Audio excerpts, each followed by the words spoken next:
नमस्कार दोस्तों, स्वागत है आपका अपने YouTube चैनल के क्लास में।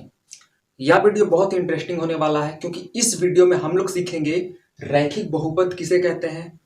बेसिकली इस वीडियो में हम लोग तीन चीज़ों को सीखेंगे। सबसे पहले हम लोग यह सीखेंगे कि रैखिक बहुपद किसे कहा जाता है। दूसरा, मैं आपको ये चीज़ बताऊंगा कि रैखिक बहुपद का शून्यक कैसे निकालते हैं और आप सिर्फ ऐसे चुटकी बजाते हैं। सिर्फ एक आपको ऐसा फॉर्मूला मैं बता दूंगा जिससे आप सिर्फ देख करके रैखिक बहुपद का शून्यक बता दोगे। और तीसरा, इस वीडियो में हम लोग ये सीखेंगे कि रैखिक बहुपद को हम लोग ग्राफ में कैसे बना सकते हैं। ठीक है, उसको हम लोग ग्राफ में किस प्रकार से रिप्रेजेंट करते हैं और सिर्फ ग्राफ को देख करके, आपको अगर कोई ग्राफ दे दे तो आप ग्राफ देख करके कैसे वहां से उस रैखिक बहुपद का शून्यक बता दोगे। तो इसमें हम लोग तीन चीजों पर बात करने वाले हैं। रैखिक बहुपद क्या होता है, रैखिक बहुपद का शून्यक क्या होता है, और रैखिक बहुपद का जो ग्राफ होता है उसको हम लोग कैसे बनाते हैं, किस तरह से रिप्रेजेंट करते हैं, और वो हम लोग को किस तरह से शून्यक का मान भी बताता है। तो चलिए शुरू करते हैं। तो सबसे पहले हम लोग बात करते हैं कि रैखिक बहुपद यानी कि लीनियर पॉलिनोमियल किसे कहते हैं। तो वैसे बहुपद जिसमें चर का अधिकतम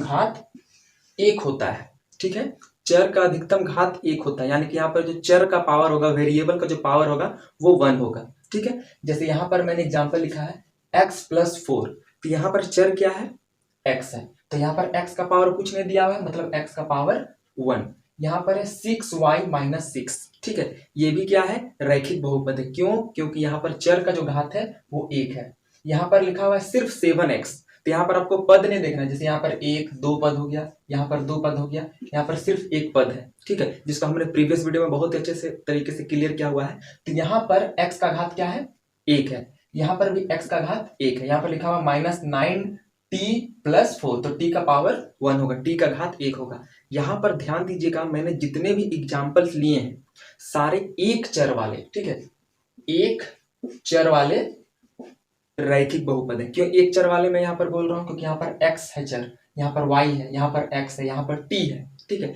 तो ये हो गया एक चर वाले रैखिक समीकरण। ठीक है, एक चर वाले रैखिक बहुपद समीकरण अलग होता है। अब यहाँ पर मैं आपको रैखिक बहुपद का एक फॉर्मूला बताने वाला हूँ। रैखिक बहुपद का फॉर्मूला है ax+b।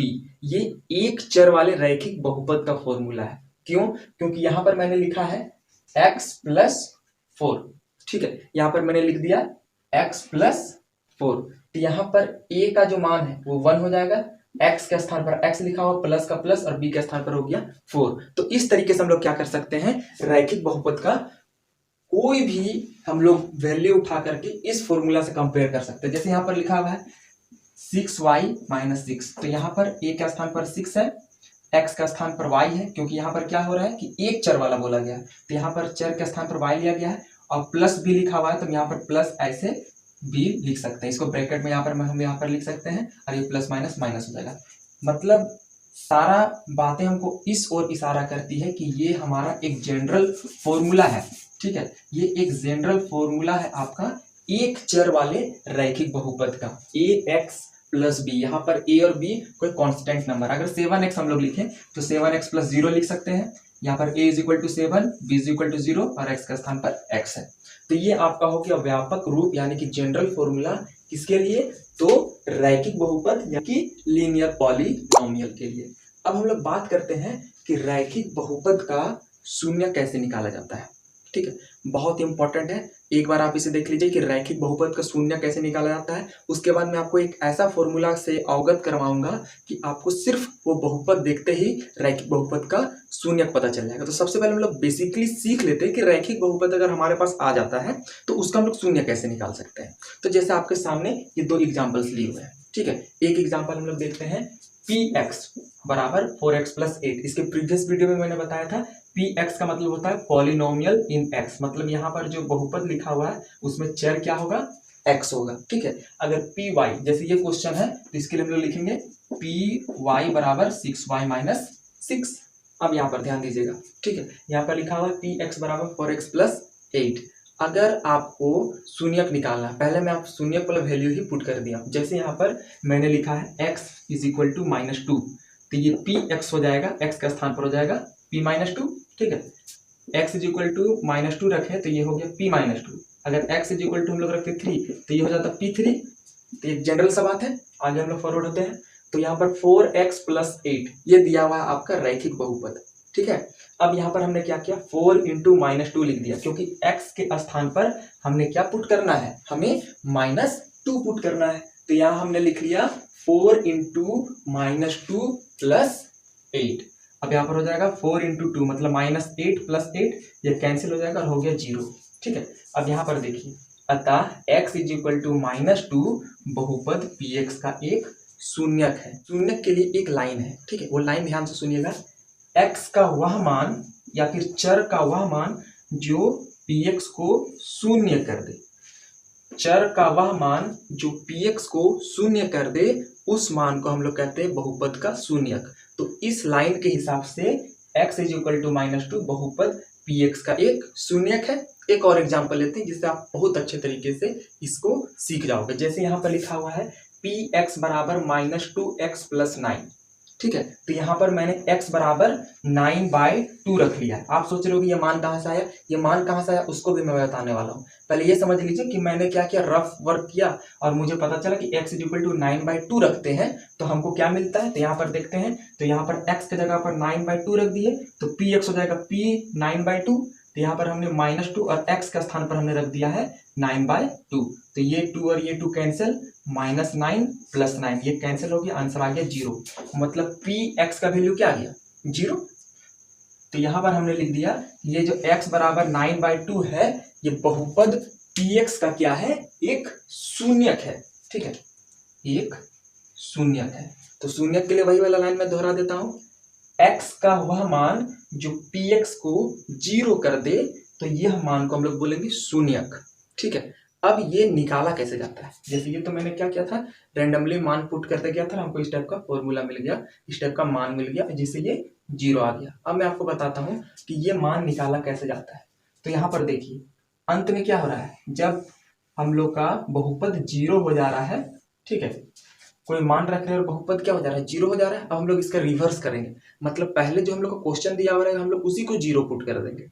कहने का मतलब ये है कि यहाँ पर px बराबर दिया हुआ है 4x + 8, तो यहाँ पर दिया हुआ है px = 4x + 8। हम लोग क्या करेंगे, पहले px को ही 0 कर देंगे। क्या फायदा होगा इससे, यहाँ पर लिखेंगे 4x + 8 = 0, 4x = -8, ये बराबर को उधर चल गया, x = -4 -8/4 और x = आ गया -2।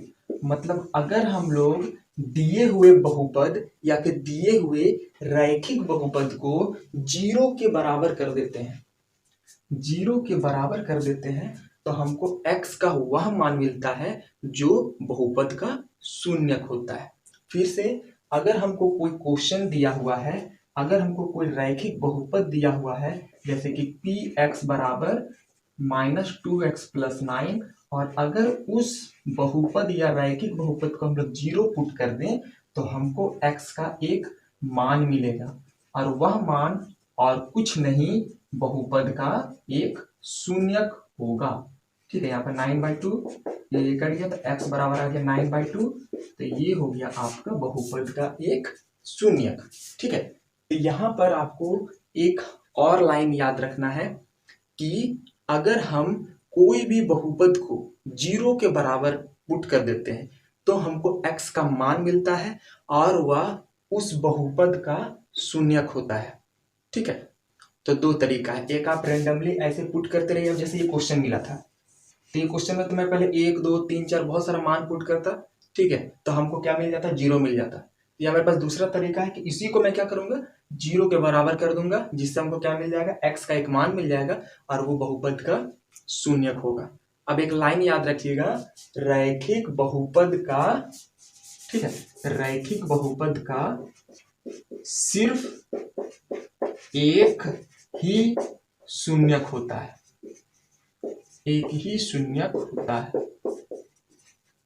ठीक है, यहाँ पर बोला कि एक ही शून्यक होता है, इसका मतलब क्या होता है, एक शून्यक नहीं होता है, मतलब उसका मान x = 1 नहीं होता है। कोई भी रैखिक बहुपद हम लोग लेते हैं, उसका पक्का एक ऐसा मान होगा जो उस बहुपद को 0 कर दे, सिर्फ एक, दो नहीं। ठीक है, जैसे यहाँ पर हमने लिखा -2, तो -2 के अलावा ऐसा कोई भी मान नहीं है जो इस बहुपद को शून्य कर दे, सिर्फ एक ही मान होता है। ठीक है, जैसे यहाँ पर देख सकते हैं पी एक्स बराबर 7x। अब हमको बोलेगा कोई कि इसका आप शून्यक बताइए, तो हम लोग क्या करेंगे, x बराबर 0 पुट कर देंगे, x बराबर 0, तो p0 बराबर क्या देगा 7 इंटू 0 बराबर 0। अब यहाँ पर x के स्थान पर 0 के अलावा आप कोई भी मान रखिए, कोई भी मान रखिए, 0 नहीं आने वाला है। तो ठीक है, तो इस क्वेश्चन से हमें यह प्रूफ मिल जाता है कि इसका सिर्फ एक ही शून्यक हो सकता है। ठीक है, ऐसा नहीं कि एक भी शून्यक नहीं होगा, कोई ना कोई ऐसा मान जरूर होगा जो रैखिक बहुपद को क्या कर दे, 0 कर दे। तो यहां से हमने 3 बातें सीखी।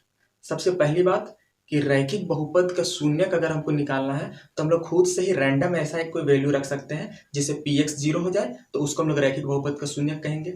दूसरा हमने यह बात सीखी, अगर हमको रैखिक बहुपद या फिर बहुपद का शून्यक निकालना है तो हम लोग उसको 0 के बराबर पहले कर देते हैं, उल्टा काम करते हैं। ठीक है, उसको 0 के बराबर कर देते हैं और हम x का एक मान निकालते हैं और वो उस बहुपद का शून्यक होता है। जैसे यहाँ पर x = -2 है, इस वैल्यू को अगर हम लोग यहाँ पर पुट करते हैं, क्या किया हुआ है, तो हमको वैल्यू क्या मिलता है, वैल्यू 0 मिलता है। 2 चीजें। तीसरा चीज हम यह सीखें कि रैखिक बहुपद का सिर्फ एक ही शून्यक होता है, 2-3 नहीं होगा। ऐसा 2-3 मान नहीं मिलेगा जिससे हम लोग का रैखिक बहुपद 0 होने वाला है, सिर्फ एक ही वैसा मान होता है। ठीक है, मतलब यहाँ पर हमने एक चीज को रिलेट कर सकते हैं कि इसका घात 1 है, ठीक है, तो इसका शून्यक 1 है। ठीक है, इसका अधिकतम घात 1 है तो शून्यक यहाँ पर 1 आया है। ठीक है, हो सकता है द्विघात में अधिकतम शून्यक 2 होता होगा, तो उसको हम लोग दूसरे वीडियो में देखेंगे। तभी तक हमने इतना चीज सीख लिया। अब हम लोग सीखेंगे जो क्लास 9th और क्लास 10th में, स्पेशली क्लास 9th में पूछे जाते हैं कि रैखिक बहुपद को हम लोग ग्राफ में कैसे बना सकते हैं, रैखिक बहुपद का आलेखीय निरूपण कैसे किया जाता है। ठीक है, तो उस चीज को हम लोग सीखते हैं और उस ग्राफ को देखते ही आपको यह समझ में आ जाएगा कि इसका शून्यक कितना है। ठीक है, कितना इसका शून्यक है, जैसे ही आप ग्राफ देखो वैसे उसका शून्यक बता दोगे। लेकिन उससे पहले मैंने आपको यह बताया था कि आपको मैं एक ऐसा फॉर्मूला देने वाला हूं जिससे आप 1 मिनट में ही, 1 मिनट बहुत ज्यादा हो गया, आप सिर्फ देखोगे और 2 से 3 सेकंड में उसका शून्यक बता दोगे। तो फॉर्मूला ये है और वो फॉर्मूला निकलेगा आपका ये व्यापक रूप वाले फॉर्मूला से। कैसे, तो यहाँ पर आप देखिए, तो यहाँ पर ये व्यापक रूप है इसका। अब मान लीजिए कि ये px बराबर ax प्लस b, ये व्यापक रूप है, मतलब जितने भी रैखिक बहुपद है एक चर वाले, उसका ये एक फॉर्मूला है। अगर मान लीजिए वो हम लोग का जो रैखिक बहुपद है वो x के टर्म में है तो उसका एक फॉर्मूला है। अब मान लीजिए इसको मैं कर देता हूँ 0 के बराबर, तो हमको मिल जाएगा ax प्लस b = 0, तो x बराबर हो जाएगा ये -b और इधर से ये a, मतलब ये शून्यक का एक फॉर्मूला है। कैसे, तो यहाँ पर देखिए आपके पास क्वेश्चन रहेगा 2x + 4 = 2x + 4, ये आपका एक बहुपद दिया हुआ है, रैखिक बहुपद। अब आपको इसको देखते ही समझ में आ जाएगा इसका क्या हो जाएगा शून्यक, इसका शून्यक क्या होगा वो आपको पता चलने वाला है। ध्यान से देखिएगा, एकदम ध्यान से देखिएगा, कॉन्सेप्ट एकदम क्लियर होने वाला है। सबसे पहले आपको ये जान लेना है ये a है और ये b है। शून्यक लिखना है, डायरेक्ट लिखिए x बराबर -b/a, x बराबर -2। देखिए ये जो क्वेश्चन है, ठीक है, इस क्वेश्चन का ये शून्यक है। जैसे ये क्वेश्चन देखिए, इसका शून्यक x = -2 है ना। देखिए ये a है, ये b है, हम लोग लिखते हैं इसका शून्यक -b/a, -2। अच्छा, ये बहुत इंटरेस्टिंग होने वाला है। यहाँ पर ये लिखा हुआ है शून्यक, सॉरी, यहाँ पर आपका रैखिक बहुपद लिखा हुआ है। आपको क्या करना है, आपको इसका शून्यक लिखना है। देखिए 1 सेकंड में शून्यक कैसे लिखूंगा, हम लोग लिखेंगे -b/a 9/2। ठीक है, अब आपको कोई भी रैखिक बहुपद मिलेगा, आप फटाफट से उसका शून्यक लिख सकते हो। कैसे, अब यहाँ पर ये क्वेश्चन है, जैसे 7x, इसका लिखना है, तो यहाँ पर a का मान क्या है 7 और b का मान तो कुछ नहीं मतलब 0, हम लोग लिखेंगे -0/a, तो 0 तो माइनस में लिखे जाए प्लस में कोई दिक्कत नहीं, तो 0/7 = 0, इसलिए इसका जो हम लोग का शून्यक था वो 0 था। अच्छा, जरूरी नहीं है x का स्थान पर अगर y हो जाए, x का स्थान पर y हो जाए तब भी कोई दिक्कत नहीं, -b, तो ये पूरा पोर्शन आपका माइनस वाला है, तो -b/a, तो माइनस माइनस प्लस हो जाएगा, तो 6/6 और ये हो जाएगा 1। मतलब इस बहुपद में 1 पुट कर दीजिए, 6 × 1 6 और 6 घटा देंगे तो 0 आ जाएगा। मतलब आपको सिर्फ एक फॉर्मूला याद रखना, और फॉर्मूला है ये वाला -b/a। जैसे आपको रैखिक बहुपद दिखता है वैसे आप उसका शून्यक जान जाओगे। ठीक है। अब हम लोग सीखेंगे कि रैखिक बहुपद का, ठीक है, रैखिक बहुपद को कैसे हम लोग ग्राफ में बनाते हैं, ठीक है। उसके बाद आप उस बहुपद का ग्राफ को देखोगे और देखते ही उसका शून्य को बता दोगे, ठीक है। तो चलिए हम लोग उसका ग्राफ पोर्शन को देखते हैं। तो अब हम लोग सीखेंगे कि रैखिक बहुपद का ग्राफ कैसे बनाया जाता है। तो ध्यान से देखिएगा कि रैखिक बहुपद का हम लोग ग्राफ कैसे बना सकते हैं। तो सबसे पहले आपको ग्राफ बनाने सीखना होगा, ठीक है। इसको हम लोग निर्देशांक अक्ष बोलते हैं। अगर हम लोग इस तरीके से लिखें तो यहाँ पर ये 0 है और 0 के दाईं ओर प्लस और बाईं ओर माइनस और ऊपर सिर की ओर प्लस और हमारे नीचे, ठीक है, क्या होता है, माइनस होता है, ठीक है। इसको हम लोग एक्स और एक्स डैश यानी कि एक्स अक्ष और इसको वाई एंड वाई डैश हम लोग वाई अक्ष भी बोलते हैं, ठीक है। ये वाला पोर्शन एक्स अक्ष हो गया और ये वाला पोर्शन वाई अक्ष हो गया, ठीक है। ये आप सीखे हुए हो और अगर नहीं जानते हो तो इतने बेसिक से इंफॉर्मेशन काफ़ी है। अब यहाँ पर दूसरी चीज कि जो क्वेश्चन दिया हुआ यानी कि p x is equal to 2x + 1, सबसे पहले आपको क्वेश्चन को देखना है। ये क्या है, रैखिक बहुपद है, रैखिक बहुपद जिसका घात 1 होता है। अब आपको क्या करना है, आपको ये जो पी एक्स है, ये x जो है ये x अक्ष के लिए, ठीक है। और यहाँ पर ये पी एक्स जो है इसको आप मान लोगे y बराबर 2x + 1 और ये y क्या है, ये पी एक्स है, ठीक है। ऐसा आप कंसिडर कर सकते हो कि पी एक्स को मैंने y मान लिया। अब यहाँ पर ध्यान से देखिएगा कि रैखिक बहुपद को कैसे ग्राफ में बनाया जाता है। तो सबसे पहले आपको क्या करना है, पी एक्स को y मान लेना है। अगर आपका इस फॉर्म में दिया हुआ है, अगर क्वेश्चन ही ऐसे दिया हुआ है तो आपको क्या करना है, बॉक्स बना लेना है, ठीक है। ये बॉक्स बहुत इंपॉर्टेंट है, बॉक्स बनाना है और यहाँ पर लिखना है x और यहाँ पर लिखना है y। आपको 2 बिंदु चाहिए। अब 2 बिंदु हम लोग कैसे निकालते हैं वो देखिएगा। सबसे पहले अगर मान लेते हैं कि x के स्थान पर हम लोग रखते हैं 1, तो x का स्थान पर जैसे ही 1 रखेंगे तो y बराबर क्या हो जाएगा, 2 × 1 + 1, 2 × 1 2 + 1 और y बराबर हो जाएगा 3। इसको रफ में करना है या मेंटल में भी कर सकते हैं, माइंड में भी कर सकते हैं। तो ये हो जाएगा 3। फिर से अब यहाँ पर ये नहीं कि आप 1 रखें, आप 0 1 2 3 4 माइनस प्लस कुछ भी रख सकते हो। मैं छोटे छोटे से वैल्यूज ले रहा हूँ क्योंकि मैंने छोटा क्या ग्राफ बनाया हुआ है, ठीक है। तो यहाँ पर अगर हम लोग माइनस में लेना चाहें हम लोग लिख सकते हैं -1, कोई दिक्कत नहीं है। यहाँ पर क्या हो जाएगा, यहाँ पर हो जाएगा -1 + 1 -2 + 1 माइनस प्लस माइनस, तो यहाँ पर हो जाएगा -1। मतलब अगर -1 रखते हैं x के लिए तो हम लोग के लिए y के लिए भी -1 आता है।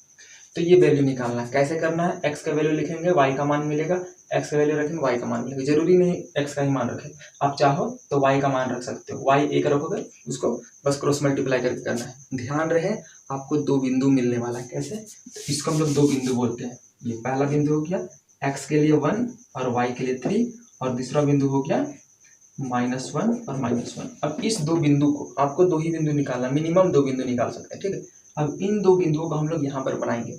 अगर आपको आता है अच्छी बात है, अगर नहीं आता है तो ध्यान से देखिएगा इसको कैसे बनाया जाता है, ठीक है। सबसे पहले है ये x और ये y के लिए प्लस में है, ठीक है, 1 3।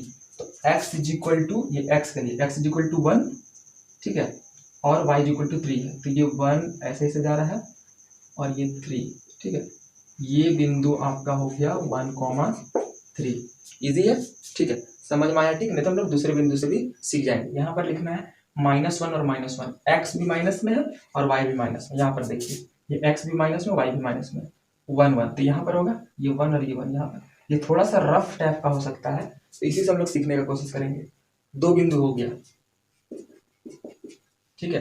अब ये 2 बिंदु को हम लोग मिला देंगे। 2 बिंदु क्या करना है, मिला देना है। ये आपका 2 बिंदु मिल जाता है। ये जो लाइन है, ठीक है, ये लाइन जो है इसको हम लोग कहेंगे y = 2x + 1। तो इस तरीके से आप लोग क्या कर सकते हो, रैखिक बहुपद को ग्राफ में बना सकते हो। अब इसका नाम रैखिक क्यों पड़ा, ठीक है, लीनियर क्यों पड़ा। अगर आप इसको देखो, ग्राफ क्या होता है ना, बहुत चीजें बताता है। अभी ग्राफ से इसका नाम क्यों रैखिक बहुपद हो गया वो तो मैं बताऊंगा, साथ में ये बताऊंगा कि इसको आप इस ग्राफ को देख करके इस बहुपद का शून्य कैसे निकाल सकते हो। तो ध्यान से देखना, 3 चीजें मैं बताने वाला हूँ। जितना भी रैखिक बहुपद होगा, ठीक है, जितना भी रैखिक बहुपद होगा, अगर उसका हम लोग ग्राफ बनाते हैं तो एक सरल रेखा बनता है, इसलिए इसका नाम पड़ा रैखिक बहुपद, ठीक है। इसके बाद जो हम लोग बहुपद जैसे द्विघात त्रिघात का बनाएंगे तो वो इस टाइप का बनेगा, सीधा नहीं बनेगा, लेकिन यहाँ पर एकदम सीधा बनता है, ठीक है। यहाँ पर हम लोग और पॉइंट्स लेते हैं और पॉइंट्स निकालते हैं तो हम लोग को क्या मिलता है, जो भी बिंदु मिलता है एक सीधा बनता है, तो इसलिए इसका रैखिक बहुपद नाम पड़ा है। ये हो गया सबसे पहला चीज। दूसरा चीज इसमें ये है कि रैखिक बहुपद एक्स अक्ष को एक बार कट करता है। जैसे यहाँ पर देखिए एक्स अक्ष को एक बार कट किया है, ठीक है। दूसरा चीज मैंने क्या बताया कि रैखिक बहुपद क्या करता है, एक्स अक्ष को एक बार कट करता है। और तीसरा, ये दूसरा भी बहुत इंपॉर्टेंट था, और तीसरा मोस्ट इंपॉर्टेंट, जहां पर कट करता है उस बिंदु को देखिए। तो ये यहाँ पर किया है, ऐसा मान लेते हैं कि ये 0 और 1 के बीच वाला है, मतलब आधा -1/2। तो जहां पर कट करता है वो आपका शून्यक है। जैसे x का ये मान है ना, ये तो जितना भी बिंदु है सब x का मान है। ये लाइन क्या होता है, बिंदु से मिलकर के बनाता है, तो ये बिंदु क्या है, x = -1/2 है, तो ये बहुपद का शून्यक है। तो आप लोग ऐसा थोड़ी होता है कि जहां पर कट किया हुआ शून्यक निकल जाएगा। पुट करके देखते हैं, तो x = -2 पुट किया जाए, तो यहाँ पर हो जाएगा p1/2 और ये हो जाएगा 2 × -1/2 + 1, ये कैंसिल, -1 + 1 = 0, मतलब x = -1/2 क्या है, बहुपद का शून्यक है। इस बहुपद का शून्यक है। तो तीन चीजें मैं फिर से रिपीट करता हूँ। अगर आप रैखिक बहुपद का ग्राफ बनाते हो तो सबसे पहला चीज, वो जो ग्राफ होगा एक सीधा लाइन होगा, ठीक है। अगर यहाँ पर हम लोग देखें तो ये बिंदु मिलता, ये बिंदु मिलता, इस तरीके से आपको 3-4, इस पॉइंट को बढ़ाते जाते तो आपको 3-4 बिंदु मिलता, लेकिन कॉमन ये रहता कि वो एक सरल रेखा बनाता, सबसे पहला चीज। दूसरा चीज, वो एक्स अक्ष को एक बार कट करेगा ही करेगा, ठीक है। कि यहाँ से आगे बढ़ गया, ये यहाँ से आगे बढ़ गया, अब वापस लौट के नहीं आने वाला, ऐसे घूम के नहीं आएगा, ठीक है। तो दूसरा चीज क्या हो गया कि वो एक्स अक्ष को एक बार कट करता है। और तीसरा और इम्पॉर्टेंट चीज ये है कि रैखिक बहुपद जहाँ कट करता है, रैखिक बहुपद जहाँ कट करता है वहां वाला जो x का मान होता है, x अक्ष पर कट करेगा तो x का ही मान मिलेगा, वो जो मान होता है वो क्या होता है, बहुपद का एक शून्यक होता है, ठीक है। तो ये तीन चीजें आपको बहुत ज्यादा ही हेल्प करेगी, बेसिक नॉलेज है, और क्लास 9 और क्लास 10 बहुत ज़्यादा हेल्प करेगी। तो आई होप आपको ये वीडियो पसंद आया होगा। Thanks for watching. मिलते हैं अगले वीडियो में, जिसमें हम लोग द्विघात बहुपद, ठीक है, डिटेल में पढ़ेंगे कि द्विघात बहुपद किसे कहते हैं, उसका व्यापक रूप क्या होता है, उसका शून्यक का कुछ फॉर्मूला है कि नहीं, ठीक है, या शून्यक कैसे निकाल सकते हैं, और उसको हम लोग जब ग्राफ में बनाते हैं तो कितना बार ग्राफ को कट करता है। ये बहुत इंटरेस्टिंग होने वाला है कि वो कितना बार ग्राफ को कट करता है, ठीक है, और क्या जहाँ पर कट करता है वो उसको शून्यक होता है। तो ये सारे इन्फॉर्मेशन हम लोग देखेंगे अगले वीडियो में। तो इस वीडियो में बस इतना ही, मिलते हैं अगले वीडियो में। धन्यवाद, जय हिंद।